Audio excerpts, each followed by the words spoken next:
Create. Let me tell you something right now. You don't need to go viral. You don't need applause. You don't need permission. You need discipline. You need direction. And above all, you need quiet. This world is loud. It's noisy. It's full of people yelling, "Look at me." And I'm telling you today, that's not how you build yourself. You don't level up by performing. You grow by going silent and getting to work. Stop announcing everything. Seriously. Stop telling people what you're going to do, who you're going to be, create, and how you're about to change your life. Because here's the truth nobody tells you: create. Talking too much about your goals can kill your progress before it even starts. It tricks your brain. It gives you a reward you haven't earned. You ever post something like, "New chapter starting Monday," or "Big things coming soon," and think nothing? Yeah, that's not just procrastination. That's dopamine. That's your brain rewarding you for the intention, not the execution. When you talk about your dreams instead of acting on them, create. You feel like you've already achieved something, but you haven't. Not even close. You've just given yourself the illusion of progress. Down, create. You want to know why you feel stuck? Why you keep making promises to yourself that don't stick? Create. Because you're busy performing success instead of building it. You've made talking a habit. You've made planning a ritual. You've made waiting look noble. But motion isn't movement. Activity isn't action. You don't get points for being about to start. You get points for starting. Every day you wake up, you have a window, a decision window. It lasts about 5 seconds. That's it. 5 seconds between an impulse and a choice. You feel that pull, that flicker of, "I should go for a run," or "I should start writing," or "I need to apply for that job." That's your sue. But if you wait, if you hesitate, your brain will talk you out of it. Every single time. It'll say you're tired, it's not the right time, maybe tomorrow, and you'll believe it. Because you've been trained to seek comfort and avoid risk. We all have. That's biology. But success, growth, confidence, that's not biology. That's choice. You don't need a perfect plan. You need to move. Quietly, imperfectly, relentlessly. You need to build the muscle of action. And it starts small. Wake up, and instead of grabbing your phone, sit still and breathe. Instead of tweeting about your next big idea, take the first step. Register the domain. Open the document. Send the email. Just do something that proves you're no longer waiting for ideal conditions. Because they don't exist. People will say, "But I need accountability. I need to share to stay committed." No. You don't need more people watching. You need more minutes executing. Accountability isn't external. It's internal. It's waking up and saying, "If I don't do this today, I'm betraying myself." And that kind of commitment, it's built in silence, in the unseen hours, in the moments no one claps for you. That's where the winners are made. Nobody needs to see your hustle to validate it. Nobody needs to believe in your dream but you. You are not behind. You are not too late. You are not less than anyone you admire. You are simply unpracticed. So start practicing. Start moving. Create. Stop pitching your potential and start proving it. Don't be the person who's always about to. Be the one who already did. And remember, the people who build the loudest usually burn out the fastest. But the ones who build quietly, they're the ones still standing, still growing, still winning. So shut up and start. Today, if you want to change your life, stop starting your day like everyone else. I mean it. Create. The way you spend your first hour, before the world gets to you, sets the tone for everything. Create. And most people are blowing it before they even get out of bed. Let me guess, the alarm goes off, you hit snooze, maybe 2 or 3 times. You finally roll over, grab your phone, and before your feet even touch the floor, you're scrolling, you're on social media, emails, texts, and instantly, you're reactive. The world owns your attention. Your energy is scattered. Your focus is gone. You gave it all away before you even gave it to yourself. You cannot build a powerful life if the first thing you do every morning is hand over your power. Create. Winning the morning is about reclaiming that first hour for you. It's about choosing intention over reaction. That doesn't mean you need a 3-hour millionaire morning routine with a sauna and green juice and 40 minutes of yoga. No, that's not real life for most people. I'm talking about 10 minutes. 15. Whatever you've got. Take it and make it yours. When you wake up, get up. Don't argue with your alarm. Don't give your mind time to come up with excuses. You've got 5 seconds to move before doubt kicks in. Use it. Count down if you have to. 5, 4, 3, 2, 1. Stand up. You're already winning. Now take that first block of time and feed your mind before the world feeds you garbage. Sit in silence. Breathe. Journal for 5 minutes. Read a page. Set an intention. Ask yourself, what do I need from today? Not what your boss needs. Not what Instagram wants. You. And no, create. This doesn't need to be perfect. You don't need to meditate like a monk. You don't need to write a best-selling book every morning. The point is create. It's your time, nobody else's. You're building a habit of showing up for yourself before anything or anyone can interrupt you. Create. Because here's what happens when you own your morning, you build trust in yourself. You're stacking tiny wins before the day even starts. That 5-minute journal, that stretch, that quiet decision to be present, it adds up, it builds momentum, and it tells your brain, hey, I'm in charge here. You also protect your energy. If you don't set the tone, the world will. And the world is chaotic. It's noisy. It's full of distractions and demands. If you walk into your day already frazzled, you're playing catch up from the first step.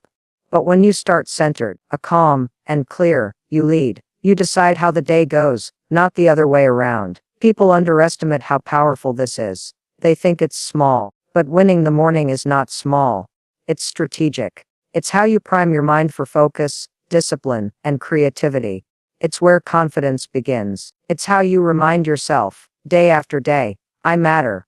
My time matters. My dreams matter. You don't build a life you're proud of in the big, flashy moments.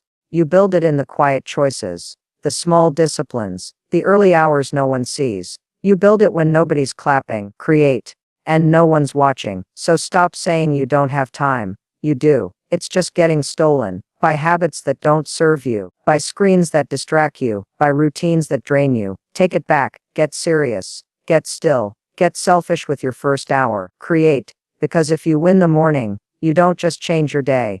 You change everything. Create. You want to change your life. Then stop trying to do everything at once. That scatterbrain energy. It's killing your growth. Create. You're not failing because you're lazy. You're failing because you're distracted. You're trying to master 5 different things, chase 10 goals, create, and be a new person in every direction, all at once. Here's the truth: people who win don't do more. They do less. Better. They choose one thing and get ruthless about it. I know that sounds boring. I know it's not sexy. But mastery doesn't come from dabbling. Create. It doesn't come from being kind of into something. It comes from commitment, from obsession, from pouring your time, energy, create, and focus into one clear lane, and staying in it long enough to get damn good. Most people never get there. You know why? Because the second it gets hard, they pivot. The second it gets slow, they jump to something else. That's not progress. That's self-sabotage with a shiny mask on. The fastest way to get nowhere is to keep changing lanes.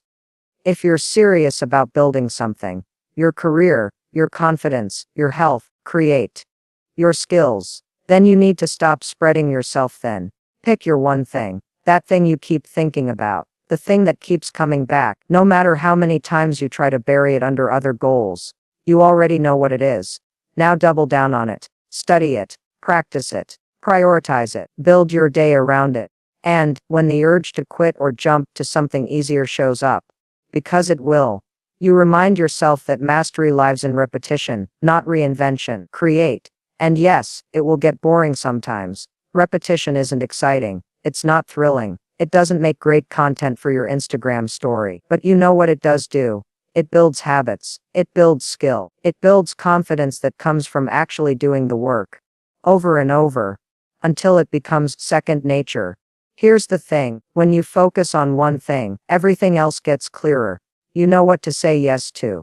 You know what to say no to. You protect your time better. You stop chasing shiny objects, and you start building depth. And in a world obsessed with quick hacks and surface-level success, depth is your advantage. Create. People will try to pull you in different directions. They'll tell you're missing out, that you need a backup plan, that you should try this or that, or whatever the trend of the week is. Ignore them. Let them be scattered. Let them start over every January. You're playing a different game. The most successful people in the world, the ones you admire, they weren't multitasking their way to greatness. They picked something, they focused, and they built it brick by brick. So, ask yourself, what's the one thing you're going to build? Not someday, not when life gets easier. Now. What's the one thing that, if you committed to it for the next year, would transform your life? Pick it. Protect it. Practice it. And watch what happens when your energy finally has a direction instead of a dozen distractions. Because scattered effort gets scattered results. But focused action, that changes everything. You want to know the difference between people who grow and people who just talk about growing. It's not talent. It's not luck. It's accountability. Real, internal accountability. And the most powerful form of accountability isn't public. It's private. It's you, tracking your progress in silence. You showing up when no one's watching. You, being honest about what's working and what's not, without needing applause or validation to keep going. Everybody wants to post about the journey, document the process, announce every step, and sure, that feels productive. But here's the thing, talking about your progress is not the same as making it. You don't get better by being seen, you get better by doing the work. Quietly, consistently, relentlessly. You've got to start measuring what matters to you, not what gets likes, views, or praise. And that means building your own scoreboard. Maybe it's a journal, a spreadsheet, a calendar you check off every day. Maybe it's 5 minutes every night asking yourself, did I move the needle today? That's the work. That's That's the part no one glamorizes, but it's where real growth happens. You can't manage what you don't measure. You say you're working on your discipline. Track it. You say you want to get fit. Track your workouts. You say you want to build a side hustle. Track your hours. Not for anyone else, not to post, just for you. Because when you track your actions, you expose your patterns, and your patterns don't lie. What happens when you don't track? You guess, you assume, you say things like, I think I'm doing okay. Or, I've been working hard lately. But, thinking and feeling aren't data, they're emotion. And emotion is unreliable. Data tells the truth. And listen, this is where people fall off. They hate tracking because it forces them to confront the gap between what they say they want and what they're actually doing. It's uncomfortable. It reveals inconsistency. But that's exactly why it works. It shines a light on your habits. It puts you back in the driver's seat. You don't need an audience to keep you accountable. You need standards. Quiet ones, personal ones. Standards that say, this is what I do, even when no one sees it. That's integrity. That's what builds self-respect. And that self-respect, that's what fuels consistency. Because once you start seeing the progress on paper, in real numbers, you don't need motivation. You've got proof. And you know what else happens? When you track privately, you stop needing permission to be proud. You don't need someone to validate your hustle because you see it. You know how far you've come. You know what you're building. And when someone finally sees the results and says, wow, how did you do that?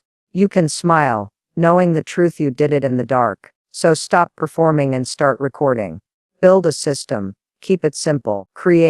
Make it part of your day, just like brushing your teeth. Not for the world, for your growth, for your clarity, for your momentum. Because real transformation isn't loud. It's quiet. It's tracked day by day, habit by habit. Brick by brick, until one day the results speak so loudly you don't have to say a damn thing. That's how you win. Privately, patiently, quietly. Look, if you're serious about building a better version of yourself, then it's time to take a hard look at your environment. And that starts with your circle. The people you surround yourself with aren't just part of your life, they shape it. Every conversation, every vibe, every little comment, it either fuels your growth or feeds your doubt. And here's the uncomfortable truth. Most people are walking around with circles that keep them small. You don't rise beyond your circle. You rise with it. And if your circle is full of complainers, excuse makers, gossipers, and people who treat discipline like a punchline, then guess what? You're not getting out clean. That energy rubs off. That mindset creeps in, And over time, it chips away at your momentum. You start questioning your pace, your ambition, your goals. Not because you're off track, but because the people around you are too afraid to even try. So protect your circle like your future depends on it. Because it does. This doesn't mean you cut off everyone who's not crushing life 24/7. This isn't about ego. It's about alignment. It's about asking, do the people around me make me sharper, more focused, more driven, or do they keep me comfortable, stagnant, and second guessing? Start observing. Not judging, observing. Who celebrates your wins without making it about them? Who checks in on your discipline, not just your drama? Who makes you feel like your dreams aren't too big, your work ethic isn't too much, and your standards aren't negotiable? Those are your people. Hold them close. Because they're rare. And for the ones who drain you, the ones who mock your progress, roll their eyes at your habits, or subtly undermine your goals with jokes and passive comments, set boundaries. You don't have to make a scene. You don't need a dramatic exit speech. Just pull your energy back, protect your time, get intentional about who gets access to you, because access is a privilege, not a right. You're not obligated to stay available to people who don't respect your growth. You're not a villain for outgrowing conversations that don't serve your future. You're evolving, and evolution requires elevation, in mindset, in energy, and in relationships. And let's be clear, protecting your circle isn't just about filtering out the wrong people. It's about actively seeking out the right ones. Get around builders, people who talk about goals, discipline, mindset, and execution, people who've done what you want to do, or are at least moving in the same direction. You don't need to be the smartest person in the room. In fact, if you are, you're in the wrong room. You want to grow faster. Borrow belief. Surround yourself with people who don't flinch at hard work, who normalize high standards, who make you raise your own game just by being around them. That kind of energy. It's contagious. It sharpens you. It stretches you. It reminds you that yes, it's possible. And you're not crazy for wanting more. So take a look around, audit your circle, then make the hard but necessary decisions. This is your life, your potential, your mission. And you can't afford to keep watering dead plants just because you've known them a long time. Build with people who push you. Grow with people who get it. Protect your circle like your life depends on it, because it absolutely does.